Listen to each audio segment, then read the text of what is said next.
Welcome to Future Back Drinking, a podcast series from PepsiCo in Time. I'm your host, Dr. Athina Kanioura, and as PepsiCo's Chief Strategy and Transformation Officer, I believe it's incredibly important to have conversations with today's industry pioneers about the technologies, innovations, and ideas shaping our future.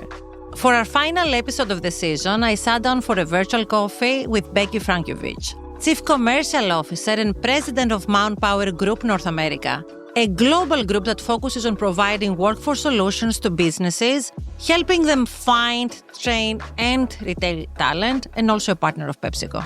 Becky is at the forefront of shaping the future of work, driving innovation in workforce solutions, and helping businesses navigate the rapidly changing talent landscape. Becky and I have known each other for several years, an excellent colleague and an amazing leader, as some of you will be surprised to learn that before ManpowerGroup, she led Quaker Foods North America at PepsiCo and also built an extensive career in strategy and consulting. She brings a wealth of knowledge on how technology can unlock smarter, sustainable, and more human-centric ways to help businesses and workers thrive for the decades to come. Hi, Becky, and thank you so much for joining me today on Future Back Drinking. We always like to kick things off with a quick cheers. Cheers.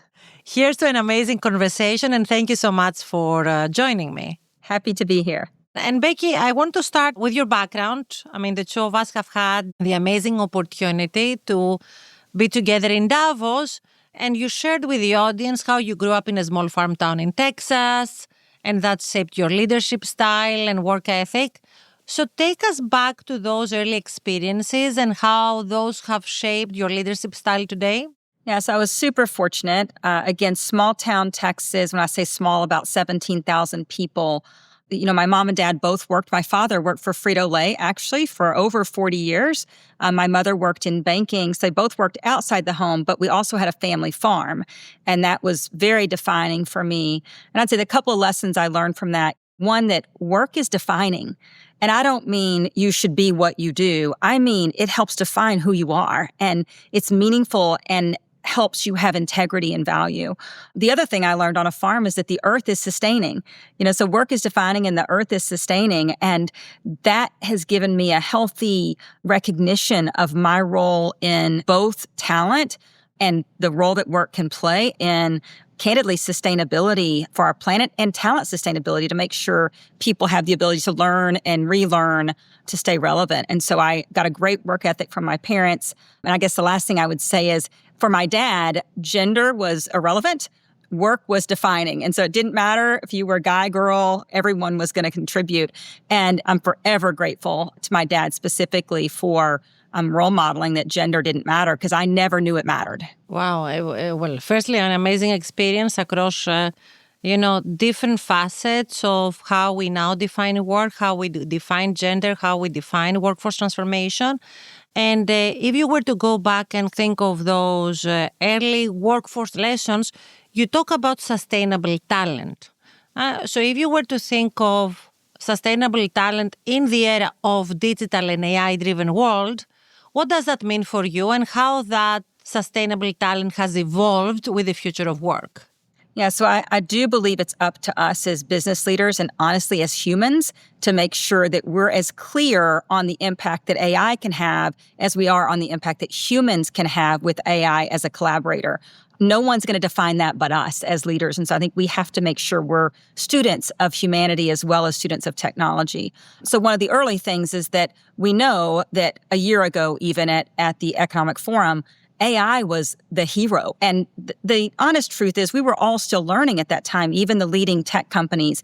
You fast forward 12 months, and this year, it's much more that the human is the hero and AI is their cape, if you think about a superhero analogy.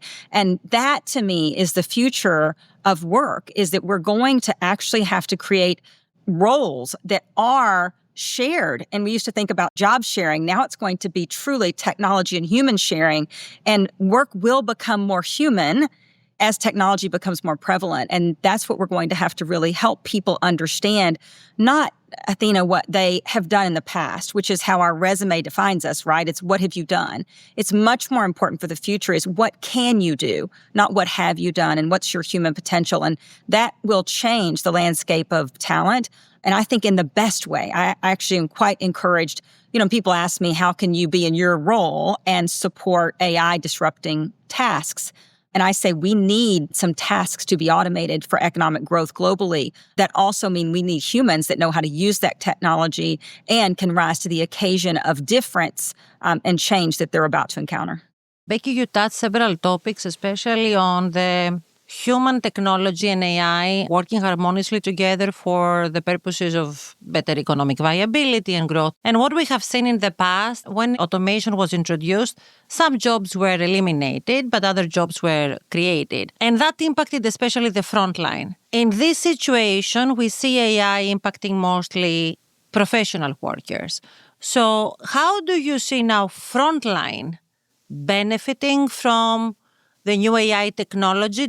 Yeah, so first, I'll confirm your comment. Originally, when AI came into play, it's going to disrupt, routine tasks, really think about administrative, clerical, et cetera. Now we know that there is going to be some of that, but disproportionately, it's going to impact deep tech. Large learning models, all of that is going to be quite disrupted. And so we are seeing both sides of that equation.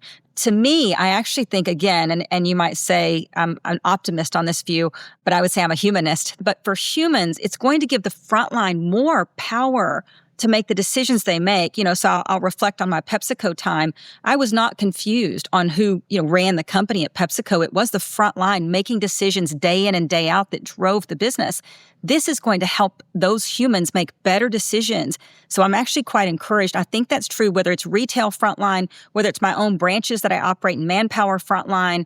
We are going to put data close to the decision maker in a way that we never have before, and consumable, because my favorite thing about AI is you don't have to have a computer science degree to use it. Exactly. I think it's super exciting for frontline organizations. Now, adoption, as you and I have discussed, will be the challenge. That's what we have to make very consumable. Yeah, totally. And our frontline is very excited. They are the first ones to raise their hands and saying, okay, I want to be able to be the group that tests all the Gen AI capabilities. So I attest to the appetite for frontline to be at the heart of this AI transformation and the biggest, of course, adopters of that. So if you were to think now back to your current role, ManpowerGroup helps businesses build trust and engagement across all levels of the organization. And therefore, what do you see as the biggest misconceptions about AI in the workplace? Yeah, so if I think about two big shifts that are happening, actually were happening about 18 months ago, it was the green transition and AI. And this was back when AI was a lot of hype. Interestingly, just a little bit of data for your listeners. In our research, 73% of employees globally are quite excited about green transition, 73%. Less than 50% of employees globally are excited about AI. So that tells you there is a translation that we all need to go through to help people understand the approachability of AI. In terms of how people are thinking about this, humans are the entry point for activation. And I love the work that you had shared with me that PepsiCo is doing, but we really have to put this in terms that the average person can understand and execute against.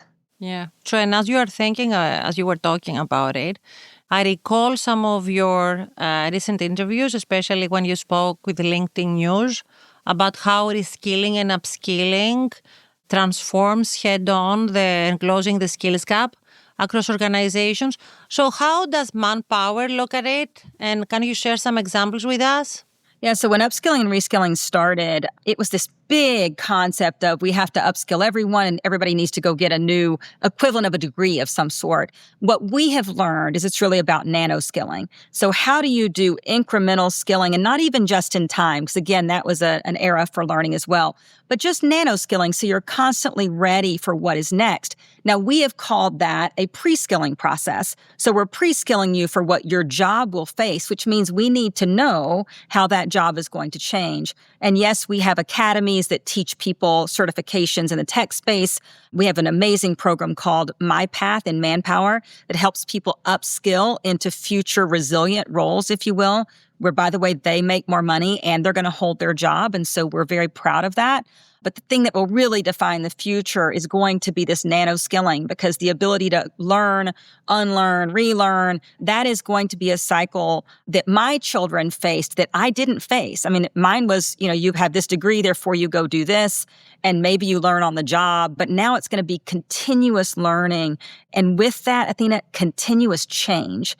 And that is something I don't think that many people are talking about in humanity that ManpowerGroup is taking on, is think about change management for humans in terms of learning, not change management in terms of organizational structure, but really in terms of learning. And so we're walking alongside our associates and our internal talent to make sure that they're pre-skilled when needed, upskilled when required, but constantly skilled, because that's going to be the basis. Amazing. So it's pre-skilling, upskilling, reskilling, and nano-skilling, which is the new concept.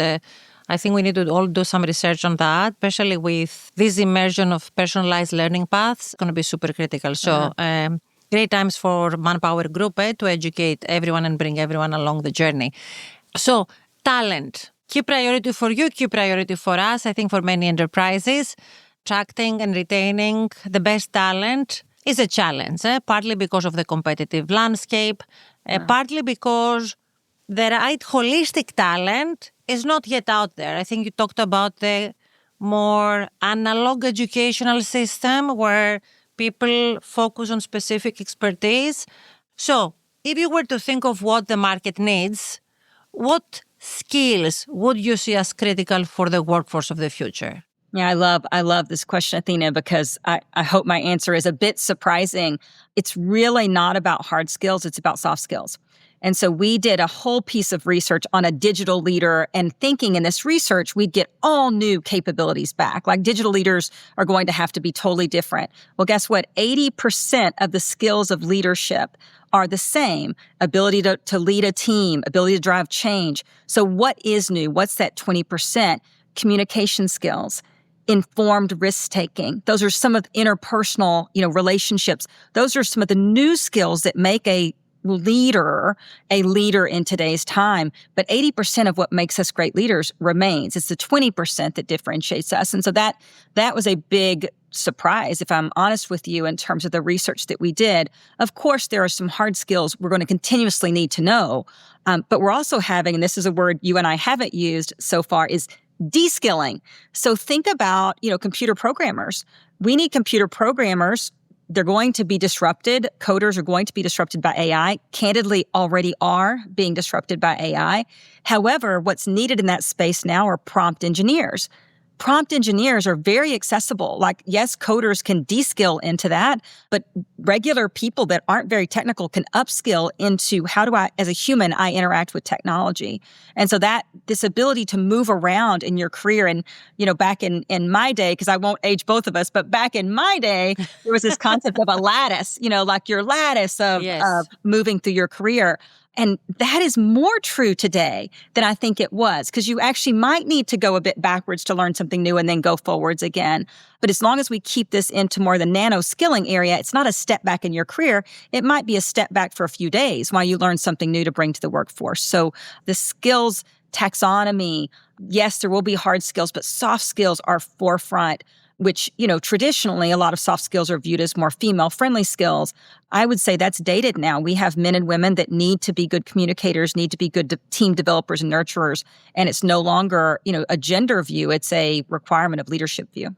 So, Becky, you talk to many CPOs, chief people officers, HR organizations, but also a lot of executives, right? So if you were to think of the concepts you introduced, the whole skilling space, de-skilling now, the taxonomy that we just discussed, how can companies better nurture those capabilities? And how do you ensure you have the infrastructure, the people infrastructure, the HR infrastructure to be able to support those roles? Yeah, so it goes back to pre-skilling a bit, Athina. So PepsiCo knowing, or any company knowing, what do we think is coming? And, I remember we would do 10-year strategic plans. Those days are gone. They're gone. Some people would say you could do 3-year. I would say you probably need to think about quarters, given how fast technology is changing and maybe even closer. And yes, that's true for strategic planning, but it's also true for workforce planning and for human planning. So people expecting their pathway, and this is going to get very controversial for the millennials, people expecting their pathway to be so well defined that you do a year here or 2 years here and then you go here. That is not the way of the future. It's truly not. We have to grow skill gatherers, people who are gathering these skills, they can play them a different way. So that's what I would say is essential, is while we're all spending so much time as companies on our platforms, our digital platforms, we have to be readying our organization for a different way of engaging in development and engaging in work, which is not going to be so time-bound, but it's going to be much more role-defined, if you will, and that role will expand and it may contract, and you may have half a role here and half a role over here, and you want to raise people that that's exciting and viewed as growth versus I'm going to get promoted with this kind of raise in this time. I don't believe that's what the future holds. So big lift on our CPOs and our heads of HR to start training the organization for a different way to think about career progression and development. And then the last thing I would say is this whole nano-skilling applies to companies. You and I grew up in a time where you'd fly 100 people in and sit down for classroom training. That's so gone. That went out with COVID, by the way.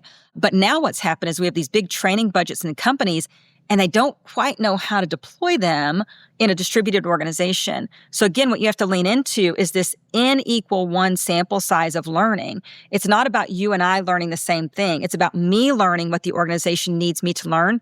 And by the way, what I'm interested in learning. And it's about you doing the same. And so this idea of mass learning and mass teaching, it's just not the way work will be done. And therefore, it's not the way training should be done for our companies. Well, that's huge. It's a big transition and transformation from the existing models of learning and what companies are used to do. Yes. So future leaders, I assume they need to gather multiple skills, hard and soft, to be able to drive the business moving forward. So is that what it takes for a company to be moving from the traditional business model to a much more tech-driven business model? So leaders need to be skills gatherers? Yes, I think that's how they're going to develop themselves. Again, in a changing landscape, I mean, what is going to be rewarded?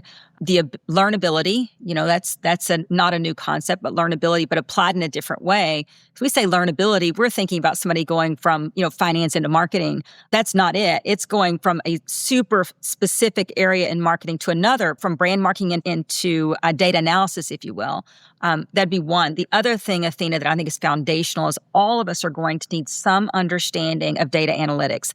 That is going to be a hard skill that is essential in the future, leveraging data for insight to make better business decisions. And if you recall, in that 20% of a digital leader, one of those things is informed risk-taking. Informed is what takes on a new definition. And so, yes, this skill gathering so that you have all the skills that you can apply in a different way. Think of it like skills as Lego blocks, if you will, of what makes you, but they're not defined, they're infinite. So you can add pieces, you can plug and play, to use a tech term, you can plug and play and do something different in the future than you've done today.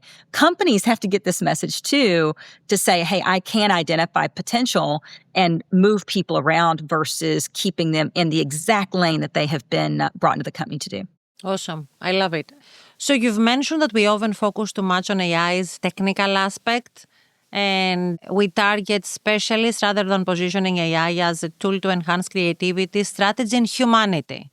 So looking ahead, and if we were to say maybe not 5 years, you mentioned that's too far out, maybe 2 years, right? And reflect on this moment. What do you hope will have changed in how companies approach AI, workforce transformation, and the human side of work?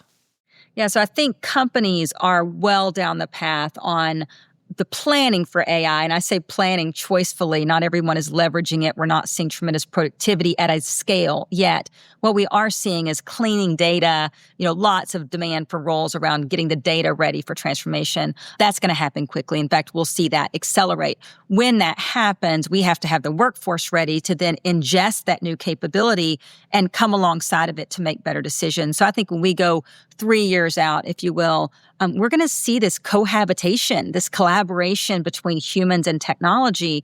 With humans in that horizon, Athina, I think humans still being the arbiter of decision-making and bringing their view forward. But I also think we're going to see tech just built into the workflow, not a separate decision, do I use the tech or not, which is what many companies are doing now, giving the person the choice to use it or not. We'll see it highly trusted, built into the workflow, and the hallucinations will continue to happen as tech gets smarter, but they'll be well managed by the human. And that is the collaboration that we need. I think we'll also see humans doing more value-added work. And I hope we see job satisfaction increase.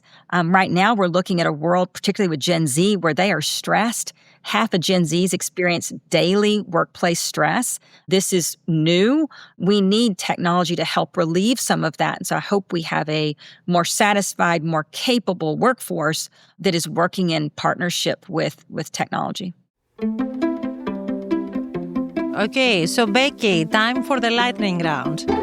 At the end of each episode, we like to ask our guests a series of quick-hitting questions to get to know them on a more personal level. So, you ready? I'm ready. Okay. So, first, about your first, very, very, very first job, share some of the valuable lessons you learned from that experience.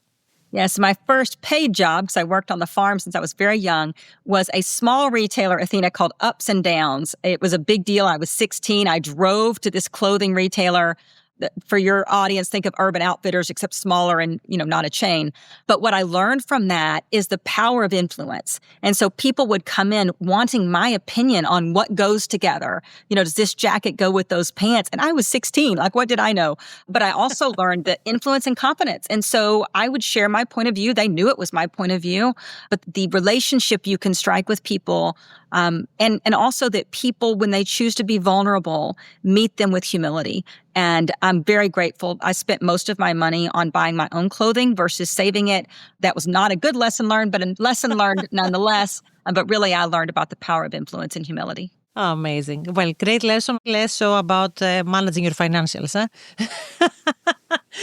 Okay, so for the audience, they don't know, you are an avid runner and have completed the World Marathon Majors. So what's one parallel you see between running a marathon and leading transformation? Yeah, I'm so fortunate. I've done 8 marathons. I have done all 6 world majors, which I think 16,000 or so people at the time had done that. And so I'm quite proud of that. And the reason I'm proud of it, Athina, is I don't see myself as a runner. Like I'm slow, but I finish. I'm committed. And that is what the parallel would be, is we can both get to the destination in a different way. And I had to redefine myself as a runner. Because to me, all the definitions of runners were you're fast, you're hitting this time. And for me, it was about finishing and showing the determination to finish. And also I learned a parallel from running is the preparation required. You can't just go out and run a marathon. You have to train to run a marathon. And the training takes over your life. And so you better love it. And I read a great quote that said, you can tell what's important in your life by the amount of time you dedicate to it. And running was very important in my life for a period of time. And I've been able to see the world by foot. And I think that just unleashes another dynamic of humanity. And 18 floors of stairs. Yes, I did. For our audience. The whole story. You don't know, but the elevator didn't work. Yes. So yes. Becky had to walk 18 floors of stairs to do this podcast. That's right. Resilience. That teaches you resilience. That's resilience, my friend. Resilience. Okay, so next, one piece of career advice you'd give to someone navigating today's rapidly changing job market. Yeah, so I would say be willing to redefine yourself. We get caught up in our titles, in our jobs, in our companies. Be willing to redefine yourself for the work that needs to be done. I had a great mentor at Frito-Lay and in marketing. And he said to me, Athina, I'll never forget it. And his name's Dave Phillips, so I give Dave all the credit. He said, as you grow your career, so it wasn't about technology, but it's related. As you grow your career, you want to listen hard for what you don't want to hear. Listen hard for what you don't want to hear. And I remember thinking, what is he talking about? But now I understand, because as you grow in responsibility, people don't want to tell you the bad news. And I think that is true, yes, in general for leadership, and also true for technology and the role that technology is going to play in our lives. And so I would leave you with that advice, still relative today. Listen hard for what you don't want to hear. One way on the learning, the other way on being an effective leader. Wow. So it wouldn't be a future backdrinking podcast, Becky, without this question. Who would you grab a drink with and why?